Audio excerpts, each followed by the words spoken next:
உருளை கருவேப்பிலை ரோஸ்ட் அப்படின்ற ஒரு ஐட்டத்தை பார்க்க போகிறோம். இது வந்து நீங்கள் பெரிய உருளைக்கிழங்குலையும் செய்யலாம், சின்ன உருளைக்கிழங்குலையும் செய்யலாம். ஆனால் சின்ன உருளைக்கிழங்குல செஞ்சிங்கன்னா பார்க்கறதுக்கு நல்லாயிருக்கும், அதே மாதிரி டேஸ்ட்டாகவும் இருக்கும். நம்ம அது எப்படி பண்ணுறது, அதுக்கு தேவையான பொருள் என்ன அப்படின்றத பற்றி பார்ப்போம். இப்போது பேபி பொட்டேட்டோ சின்ன உருளைக்கிழங்குன்னு சொல்லுவோம், அது ஒரு 200 கிராம். இஞ்சி பூண்டு பேஸ்ட் 50 கிராம். பச்சை மிளகாய் 5 நம்பர். கருவேப்பிலை 50 கிராம். கடுகு தேவையான அளவு.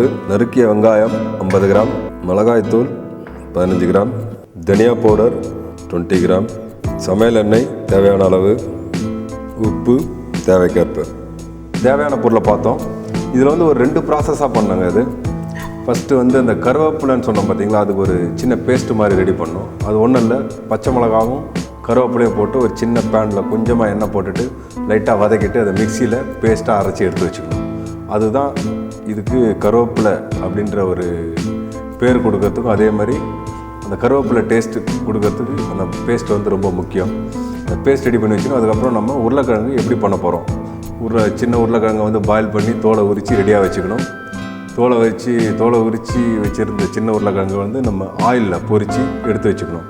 அதுக்கப்புறம் நம்ம சொன்ன மாதிரி மசாலா ரெடி பண்ணுவோம். எண்ணெய் போட்டு வெங்காயம் வதக்கி, கருவேப்பிலை, சில்லி பவுடர், தனியா பவுடர், உப்பு, இஞ்சி பூண்டு பேஸ்ட்டு அதெல்லாம் போட்டு அதுக்கப்புறமா உருளைக்கிழங்கை போடணும். கடைசியாக ரெடி பண்ணி வச்சுருக்கிற அந்த கருவேப்பிலை மசாலாவை போட்டு ஃபினிஷ் பண்ணி எடுக்க போகிறோம். இப்போ வாங்க நம்ம எப்படி பண்ணுறது அப்படின்றத பார்ப்போம். இப்போ நம்ம கருவேப்பிலை பேஸ்ட் ரெடி பண்ணணும்னு சொல்லியிருந்தேன். அது வந்து கருவேப்பிலை கொஞ்சம் நிறைய தாராளமாக போட்டுக்கோங்க. அதுக்கப்புறம் அதுக்கு தேவையான காரம், அது பச்சை மிளகால கருவேப்பிலை போட்டுங்க. அதுக்கப்புறம் பச்சை மிளகா, இது ரெண்டுத்தையும் வந்து ஸ்லோ ஃபயரில் வதக்கி எடுத்துக்கணும். இப்போ இது வதக்கி எடுத்தாலும் நம்ம அரைச்சி வரும்போது கொஞ்சம் ஃப்ளேவர் கிடைக்கும், அதே மாதிரி இதோட பச்சை டேஸ்ட்டும் போகும். இப்போ நம்ம முன்னாடி சொன்ன மாதிரி பச்சை மிளகாவும் கருவேப்பிலையும் வதக்கிட்டு நம்ம கொஞ்சம் தண்ணி ஊற்றி மிக்சியில் போட்டு அரைச்சோம். அந்த பேஸ்ட்டு இது மாதிரி உங்களுக்கு கிடைக்கும். இந்த பேஸ்ட்டை தனியாக எடுத்து வச்சுக்கோங்க. அடுத்தது நம்ம ஏற்கனவே சொன்ன மாதிரி உங்களுக்கு இந்த சின்ன உருளைக்கிழங்கு பாயில் பண்ணி தோலை உரித்து ரெடியாக வச்சுருக்கோம். இதை வந்து நம்ம எண்ணெயில் பொரித்து எடுக்க போகிறோம். முன்னாடி சொன்ன மாதிரி சின்ன உருளைக்கிழங்கை பாயில் பண்ணி நம்ம தோல் உரித்து வச்சுருக்கோம். இப்போ எண்ணெய் சூடாகிடுச்சு, இதை பொரித்து எடுக்கணும். இதை ஏன் நம்ம பொரித்து எடுக்கிறோன்னா, மேலே இருக்க அந்த வழவழப்பு தன்மை, அதோட ஷேப்பு மாறவே மாறாது நம்ம பொரித்து எடுத்து வைக்கும்போது. அதே டைமில் உள்ளே சாஃப்டாக இருக்கும், வெளியில் கிறிஸ்பாக வரும். அது டேஸ்ட்டையும் இம்ப்ரூவ் பண்ணது மாதிரி நம்ம பொரித்து வச்சு உருளைக்கிழங்கு பண்ணுறதுனால.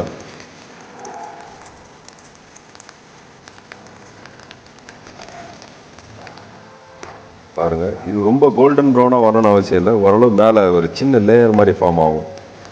அது ஃபார்ம் ஆனதுக்கப்புறம் நீங்கள் எடுத்து வச்சுக்கலாம். அது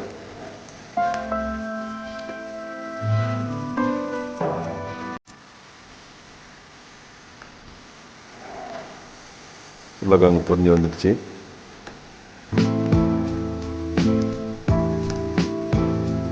இது மாதிரி ஒரு சின்ன தின் ஸ்கின் மேலே ஃபார்ம் ஆகிற வரைக்கும் பொரிச்சா போதும். பொரிஞ்சிடுச்சு, அதை எடுத்துருவோம். நம்ம இப்போ பொரிச்சதை தனியாக எடுத்து வச்சுக்கிறோம்.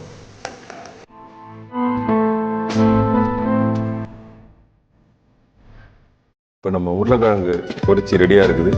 அடுத்தது இந்த மசாலா எப்படி ரெடி பண்ணுறது அப்படின்றத பற்றி பார்ப்போம். இப்போ கடாய் எடுத்துக்கிறோம். முன்னாடி சொன்ன மாதிரி கொஞ்சம் ஆயில், கடுகு, கருவேப்பிலை, இஞ்சி பூண்டு, உப்பு, மிளகா, தனியா, கொஞ்சம் கரம் மசாலா பவுடர் இதெல்லாம் போட்டு அதுக்கப்புறம் உருளைக்கிழங்கு போடுறோம். அதுக்கப்புறம் அந்த நம்ம ரெடி பண்ணி வச்சுருந்த கருவேப்பிலை பேஸ்ட்டு அதை போட்டு ஃபினிஷ் பண்ணி எடுக்க போகிறோம். இப்போ வாங்க எப்படி பண்ணுறதுன்றதை பார்ப்போம். கடாய் எடுத்துக்கோங்க. உங்களுக்கு தேவையான அளவு எண்ணெயை போட்டுக்கோங்க. எண்ணெய் போட்டு சூடானதுக்கப்புறம் நீங்கள் கடுகு பொரிஞ்சு வருது. பொரிஞ்சு வரும்போது கொஞ்சம் கருவேப்பிலையும் போட்டுங்க. அதுக்கப்புறம் ஏற்கனவே நம்ம நறுக்கி வச்சுருந்த வெங்காயம்,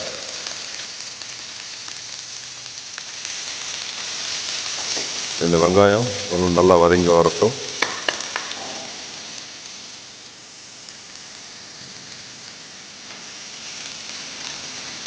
வெங்காயம் வதங்கி வரும்போது நீங்கள் இதுக்கு தேவையான உப்பு காரம் அதை போட்டுக்கலாம். இதில் வந்து நீங்கள் தக்காளி போடணும்னு அவசியம் இல்லை. புளிப்பு அதிகம் தேவைப்படுறோம் அப்படின்றவங்க எலுமிச்சம்பழம் கொஞ்சம் யூஸ் பண்ணிக்கலாம். வெங்காயம் வதங்கி வந்துடுச்சு.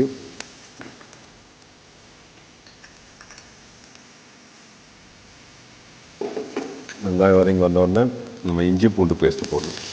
வெங்காயம் வதங்கி வரும்போது இஞ்சி பூண்டு பேஸ்ட் போட்டோம்னா இஞ்சி பூண்டோட டேஸ்ட் ஃப்ளேவர் வந்து எடுத்து கொடுக்கும். இது வதங்கினதுக்கப்புறம் உங்களுக்கு தேவையான காரம் போட்டுக்கோங்க. நான் ஏற்கனவே நம்ம பச்சை மிளகா வர போட்டிருக்கோம். அதுக்கு ஏற்ற மாதிரி உருளைக்கிழங்குல கம்மி பண்ணிக்கணும். இப்போ வதங்கி வந்துடுச்சு. கொஞ்சம் மஞ்சள் பொடி, கொஞ்சம் கரம் மசாலா பவுடர்,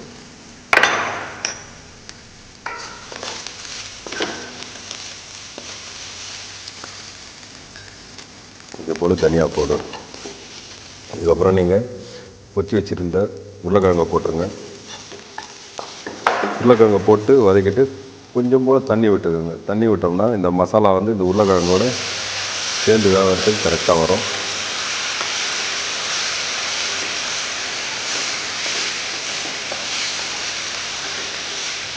இப்போ உங்களுக்கு உருளைக்கிழங்கு மசாலா வந்துடுச்சு ஓரளவு. இப்போது இதுக்கு தேவையான உப்பு போட்டுக்கோங்க.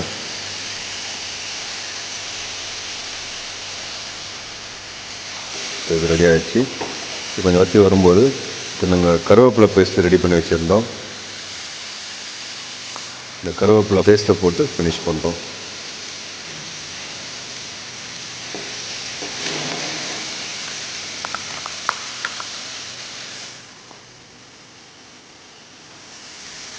இந்த கருவேப்பிலை பேஸ்ட்டு நல்லா கரைஞ்சி இதோட வர்றதுக்கு கொஞ்சமாக தண்ணி ஊற்றிக்கோங்க. மிக்ஸ் ஆகிடும்.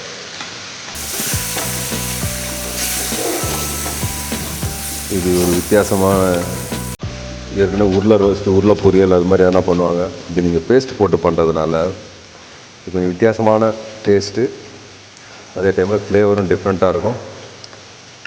மக்கள் எதை விரும்பி சாப்பிடுவாங்க. இது அப்படியே மசாலா கொஞ்சம் வற்றி நம்ம உருளைக்கிழங்கோட சேர்ந்து வர வரைக்கும் ஸ்லோ ஃபயரில் அப்படியே கலக்கிட்டே இருங்க. இந்த கருவேப்பிலை உருளை ரோஸ் ரெடி ஆகிடுச்சு. இது வந்து நீங்கள் சப்பாத்தியோடு சாப்பிட்லாம், இல்லை ரைஸுக்கு சைட் டிஷ்ஷாக வச்சு சாப்பிட்லாம்.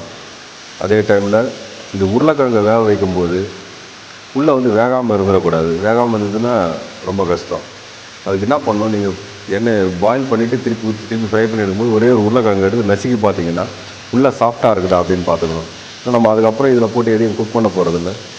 மசாலா இப்போது வற்றி உங்களுக்கு கருவேப்பிலை உருளை ரோஸ் ரெடி ஆகிடுச்சு. இப்போது கருவேப்பிலை உருளை ரோஸ் ரெடியாக இருக்குது. நீங்கள் உப்பு மட்டும் செக் பண்ணிவிட்டு கடைசியாக நீங்கள் சர்வ் பண்ணலாம். கருவேப்பிலை உருளை ரோஸ் இப்போது சாப்பிட்றதுக்கு ரெடியாக இருக்குது. இது இப்போது கருவேப்பிலை உருளை ரோஸ் ரெடியாக இருக்குது. இது எப்படி சர்வ் பண்ணுறது அப்படின்றத பற்றி இப்போ பார்ப்போம். இது மாதிரி உங்களுக்கு ட்ரையாக வரும். இது ஒரு அலங்கரிக்கப்பட்ட பிளேட்டில் எடுத்து வச்சு சர்வ் பண்ணலாம். இந்த மசாலாவை மேலோட்டை எடுத்து இந்த மாதிரி உருளைக்கிழங்குல போடுற மாதிரி எல்லா இடத்துலையும் வச்சுக்கோங்க. இதுக்கு வந்து நல்ல பொடியாக நறுக்கின கருவேப்பிலை, இது கொத்தமல்லி, 1-2 பொரிச்ச கருவேப்பிலை அலங்கரித்து நீங்கள் சர்வ் பண்ணலாம். இப்போ கருவேப்பிலை உருளை ரோஸ்ட் சாப்பிட தயாராக இருக்குது. இது பார்த்தீங்கன்னா லன்ச் டைமில் சாப்பிடலாம், இல்லைனா ஈவினிங் டைமில் ஸ்நாக்ஸோட சப்பாத்தி இல்லைனா ரைஸ் சாப்பிடும்போது சைட் டிஷ்ஷாக சாப்பிட்டிங்கன்னா ரொம்ப நல்லாயிருக்கும். ரொம்ப விரும்பி சாப்பிடுவாங்கன்னு நினைக்கிறேன் நான்.